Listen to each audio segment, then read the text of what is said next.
If you've ever built your life up just to wreck it all over again, then this video is for you. If you feel there's a drill sergeant in your head constantly telling you you're lazy, unreliable, and not good enough, then this video is for you. If happiness or stability feels uncomfortable, almost like you don't deserve it, then this video is absolutely for you. Today I'm going to share what self-sabotage actually is, why we do it, especially when things are starting to go well, and what you can do to stop it for good. I want to share a little story with you, something personal about myself. I've never really talked about this before. I used to have a YouTube channel before this one, and it was growing steadily. It had close to 10,000 subscribers, and the content was all about love, healing, attachment styles, and how people sabotage their relationships. And this is something that I know quite well. But one day, I decided to delete the whole thing. I didn't pause it. I didn't archive the videos. I just wiped the whole thing clean. There was like something inside of me that knew that success was close, and instead of stepping into it, I just burned the whole thing down. And that wasn't the only time. I've definitely done this in relationships. That's why my first channel was all about sabotaging relationships. For me, if a relationship started to feel serious, the minute someone would say marriage, I would destroy it and leave it, and I would push them away so that they would never want to come back. So why would someone do this? Why would we destroy the very thing we want? This is where self-sabotage comes in. Self-sabotage doesn't mean there's something wrong with you. In fact, it means that your brain is working exactly as it was designed. Your subconscious mind is doing everything in its power to keep you safe. It just doesn't know that the way that it's protecting you is kind of outdated. I want you to imagine a little boy riding a giant elephant. And this boy is your conscious mind. He has ideas, goals, and a vision of what he wants for your life. But the elephant, that's your subconscious mind. It wants to make sure that you stay safe and alive for a very long time. And when we have control over our mind, we can direct the elephant with ease. We can say we want to do something and we do it. But when you self-sabotage, the elephant is the one taking you for a ride. You are no longer in control. Your subconscious mind is. And the very thing that you want, you destroy. To understand why this happens, we have to look at how the brain develops. So from the time you were in your mother's womb up until the age of 7, your subconscious mind is wide open, and it's what's online. And you're in a theta brainwave state, and this is a deeply hypnotic, easily programmable state. And your little brain is absorbing everything around you without question. The brain of a child is not fully developed during these first 7 years. The part that helps you to think logically and rationally, that's the prefrontal cortex, and that begins to develop later in childhood, but it's really not fully developed until around the age of 25, and in some people even later into their 20s or early 30s. That means that during those first 7 years, your brain is like soft clay, and the people around you, your parents, teachers, caretakers, they're sculpting your mind. When a child experiences trauma before the age of 7, this trauma actually gets stored into the subconscious minds and starts to shape that child's identity. Children who grow up with dysfunctional parents are more likely to experience emotional neglect, shame, rejection, abandonment, or punishment. And many experience abuse, whether physical, emotional, or psychological. And in a functional home, if parents were having a bad day, they'd come around and talk to their child later and explain how they were feeling and apologize for their behavior to make it better. They would heal the fracture that happened in their relationship, and they do it quickly. In dysfunctional homes, that fracture is never addressed and it's never healed. And that child is left alone to make sense of their parents' behavior. And this is when shame gets programmed into the subconscious mind of that child. Shame is, I am what is wrong. Not what I did is wrong, but I am as a person, I'm fundamentally broken and wrong. That is shame. And for survival reasons, the child cannot and will not see their parents' behavior as the problem. They blame themselves. This is because the prefrontal cortex hasn't developed yet. And for a child, this is a survival adaptation. Because if mom and dad are the problem, that means that the child is helpless. And that level of truth could be too overwhelming for any child. But if the child points the finger at themselves and sees themselves as the problem, then there's hope. Because maybe they can fix it. Maybe they can become who the parent wants them to be in order to finally get love. The child will adapt to the trauma in order to survive and belong to the tribe. Let's say as a child, you had a parent who was always critical. You brought home a report card with A's and B's, and they focused on the B's. Or maybe your best effort was met with silence or punishment. And your young mind can't really understand why your parents are treating you like this.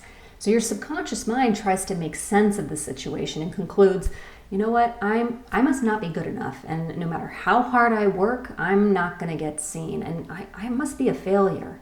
Now fast forward, you're an adult trying to launch a project, it's almost done, but then you start procrastinating. You miss deadlines, or you stop showing up altogether, or you trash your YouTube channel before things become successful. Why? Because your subconscious mind remembers that finishing something and sharing it led to pain. So it pulls the emergency brake. It procrastinates. This isn't laziness.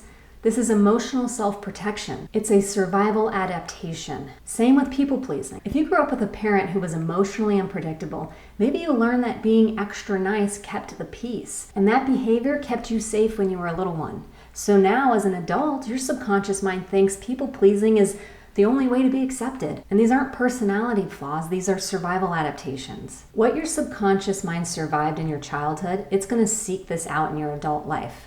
If you grew up in chaos, your subconscious mind will be attracted to chaotic relationships. Not because it's good for you, but because it's familiar and what feels safe to your subconscious mind. It's survived this in the past, so it knows how to survive it. So when life starts going well, when you start to feel love, success, peace, or joy, your subconscious mind sounds the alarms because it doesn't feel safe with that. You can think of this kind of like a thermostat in your home. Your subconscious mind feels safe, probably feels the safest at 42 degrees Fahrenheit because that's what it knows. That's what it grew up with. But if you try to raise the temperature to 80 degrees, if you try to reach for more in life, that cooling system is going to kick in and bring you back down to what is familiar, back to 72 degrees. And boom, your subconscious mind is self-sabotaging you to get you back to where it feels familiar. The other important thing about your subconscious mind is it controls what you notice in your reality. It's like wearing colored glasses that distort how you see the world. And there's this filtering system in your brain called the reticular activating system. And whatever subconscious beliefs you hold, like I'm not good enough, love isn't safe, or I'm a failure, and there's many more, your reticular activating system will filter reality to match those beliefs and ignores all evidence to the contrary and will zoom in to match those beliefs. Why does this happen? Because there's simply just too much information coming at you all the time. And your brain needs a filter, and it uses your subconscious beliefs to do the filtering. And those beliefs kept you safe when you were a child, but now they're outdated and they're sabotaging your growth and your relationships. And you could be surrounded by someone who loves you, but if you have a subconscious belief that says it's just a matter of time before they're going to leave me, you will unconsciously push them away. And then when they finally leave, you'll see it as confirmation. See, I knew they'd leave. Think of it like this. You've got the latest iPhone or Android device, the latest model, but it's still running the original outdated operating system, the first one that was ever made. And this is you. You're an adult now, but your mind is still running on the subconscious programming you downloaded during the first 7 years of your life. And what happens when a phone runs on an outdated system? Apps crash, the screen freezes, and the phone stops working properly. That's what self-sabotage is. If we don't change those beliefs, we will keep self-sabotaging, period. If you want to stop self-sabotaging your life, you have to reprogram the limiting beliefs in your subconscious mind. If you've spent years in talk therapy without any results, it's likely because you've been trying to fix a subconscious issue with your conscious mind. I remember I went to talk therapy for years before I found this work. And I would tell them about my relationship experiences and the type of men that I was attracted to. And they just told me, "You're dating your mother." And I was like, this is amazing. I never even thought about that. It makes perfect sense. You're right. But then they would say, yeah, just pick differently. And I'd go out there and I'd try to pick differently, but I just wasn't attracted to those men. The men I was attracted to, the men that I felt that zing for and that chemistry were the men that were similar to my mother, similar to what I had lived with. So therapy only got me so far. It got me an awareness of what I was doing, but it couldn't help me fix the problem. You can have all the tools and tips in the world, but until you update your core subconscious programming, it's always going to feel like you're fighting against yourself. I've spent decades of my life trying to figure out how to stop self-sabotage. And I'll tell you this from my experience, you have to take control of your mind. You have to master your thinking and make your thinking positive. You have to remove toxicity, whether this is people, environment, substances, media, because it is penetrating your brain. And toxicity is programming you. And if people are abusing you physically, mentally, emotionally, you need to get out. That's programming your brain too, and they will drain you of your energy and keep you stuck. And most importantly, when it comes to getting rid of self-sabotage, you need to get help from a professional who specializes in subconscious reprogramming.